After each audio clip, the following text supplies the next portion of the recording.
Selamat pagi, salam dan bahagia. Ruang lingkup akuntansi dasar. Yang pertama, persamaan akuntansi. Persamaan akuntansi dasar juga disebut persamaan neraca, merupakan hubungan antara aset, kewajiban, dan ekuitas pemilik dari sebuah bisnis. Ia adalah dasar untuk pembukuan berpasangan. Rumus dari persamaan dasar akuntansi, yaitu harta sama dengan hutang ditambah modal. Harta bisa disebut aktiva, sedangkan hasil dari hutang ditambah modal disebut pasiva. Persamaan analisis transaksi model. Untuk mencari pemilik ekuitas, dapat dicari dengan cara menambahkan kontribusi modal dan laba ditahan. Kedua, untuk mencari saldo laba, dapat dicari dengan cara mengurangi laba bersih dikurangi dividen. Ketiga, pendapatan bersih dapat dicari dengan cara pendapatan dikurangi biaya. Komponen-komponen dalam persamaan dasar akuntansi. Yang pertama, aset. Aset adalah sumber daya yang dimiliki atau dikendalikan oleh perusahaan untuk digunakan manfaatnya di masa depan. Contohnya, aset lancar, aset tetap, dan aset tidak berwujud. Kedua, kewajiban atau liabilitas. Kewajiban atau biasa disebut dengan istilah liabilitas adalah sejumlah dana yang perusahaan pinjam dari pihak lain atau kreditur dan harus dilunasi sesuai waktu yang sudah disepakati. Contohnya, utang jangka pendek dan utang jangka panjang. Ketiga, ekuitas. Ekuitas merupakan bagian dari aset perusahaan yang dimiliki oleh pemegang saham atau pihak ketiga dan masuk ke dalam rumus persamaan dasar akuntansi. Persamaan yang dihasilkan dari membuat substitusi dalam persamaan akuntansi dapat disebut sebagai diperluas akuntansi persamaan, karena itu hasil pemecahan dari ekuitas komponen dari persamaan. Pendapatan meningkatkan sisi ekuitas sementara biaya-biaya menurunkan ekuitas. Beberapa akun ekuitas umum seperti model pemilik, penarikan pemilik atau prive, laba ditahan, saham biasa, dan modal disetor. Penerapannya dapat kita lihat pada laporan keuangan, sistem pembukuan 2 kali, dan laba perusahaan. Prinsip akuntansi. Prinsip akuntansi adalah pedoman yang digunakan dalam melaksanakan proses akuntansi atau pembukuan. Prinsip akuntansi ini berlaku secara global sehingga digunakan untuk acuan seperti kegiatan proses pembuatan laporan keuangan dan akuntansi. Berikut merupakan poin-poin prinsip akuntansi. Yang pertama, prinsip biaya historis. GAAP mewajibkan sebagian besar aktiva dan kewajiban diperlakukan dan dilaporkan berdasarkan harga akuisisi. Hal ini seringkali disebut prinsip biaya historis. Prinsip ini menghendaki digunakannya harga perolehan dalam mencatat aktiva, utang, modal, dan biaya. 2. Prinsip pengakuan pendapatan merupakan aliran masuk harta-harta yang timbul dari penyerahan barang atau jasa yang dilakukan oleh suatu unit usaha selama suatu periode tertentu.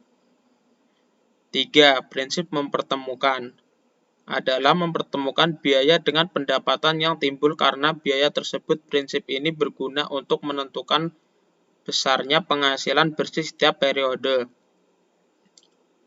Karena biaya itu harus dipertemukan dengan pendapatannya, maka pembeban biaya sangat tergantung pada saat pengakuan pendapatan. Apabila pengakuan suatu pendapatan ditunda, maka pembebanan biayanya juga akan ditunda sampai saat diakuinya pendapatan. 4. Prinsip konsistensi. Prinsip konsistensi diartikan sebagai prinsip akuntansi dasar yang digunakan dalam pelaporan keuangan tetap dan digunakan secara konsisten. atau tidak berubah-ubah metode dan prosedurnya. Tujuannya agar laporan keuangan yang dihasilkan dapat dibandingkan dengan laporan keuangan pada periode sebelumnya, sehingga bisa memberikan manfaat lebih pada penggunanya. Proses akuntansi harus diterapkan secara konsisten dari tahun ke tahun. Yang kelima, prinsip pengungkapan penuh, yaitu menyajikan informasi yang lengkap dalam laporan keuangan. Jika terdapat informasi yang tidak dapat dimuat di laporan keuangan, maka bisa menulis keterangan tambahan informasi berupa catatan kaki atau lampiran. Peranan akuntansi dalam perusahaan. Peranan akuntansi dalam perusahaan yang pertama yaitu sebagai penyedia informasi serta jawaban yang terkait keuangan.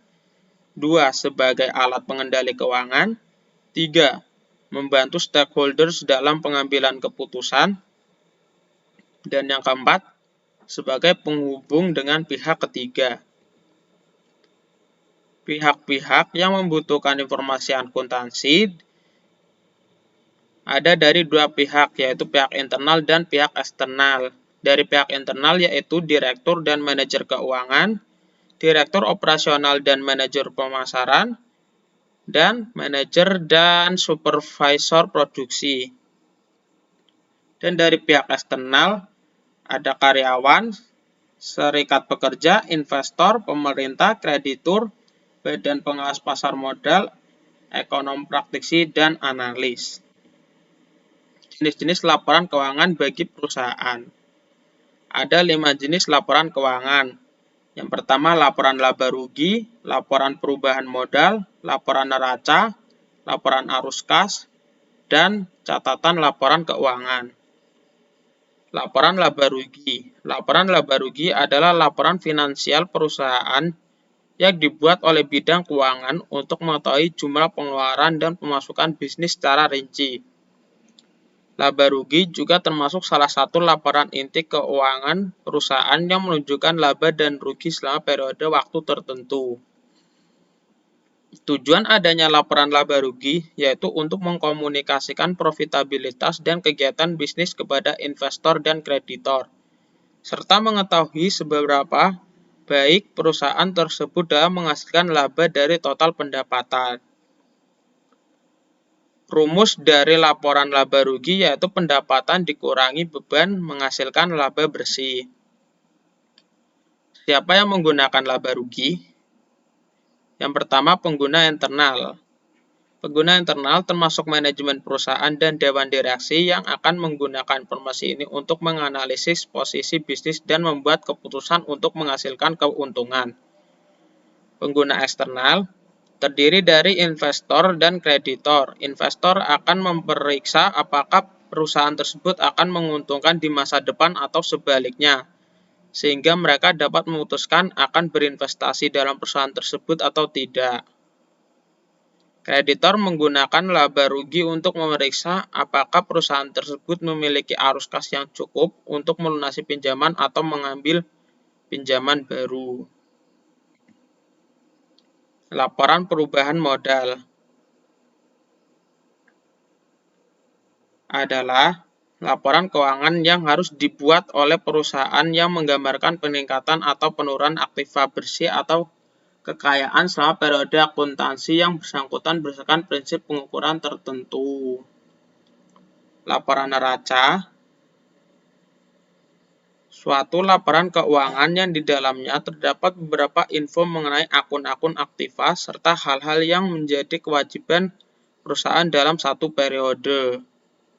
Cara mencarinya adalah aktiva sama dengan kewajiban plus modal. Laporan arus kas. Laporan arus kas memiliki 3 komponen, yaitu operasi, investasi, pembiayaan. Operasi arus kas yang berasal dari kegiatan itu sendiri. Transaksi ini berupa pemasukan atau pengeluaran perusahaan. Contohnya pembayaran utang gaji karyawan dan pelunasan pajak. 2. Investasi arus kas dalam pembentuk pemasukan atau pengeluaran. Arus kas ini yang mempengaruhi investasi dalam aset non-lancar. Contoh transaksi yang mencakup penjualan dan pembelian aset tetap seperti peralatan. Pembiayaan atau pendanaan berasal dari transaksi yang mempengaruhi utang dan ekuitas perusahaan, contohnya pelunasan kredit dari bank. Sekian, terima kasih.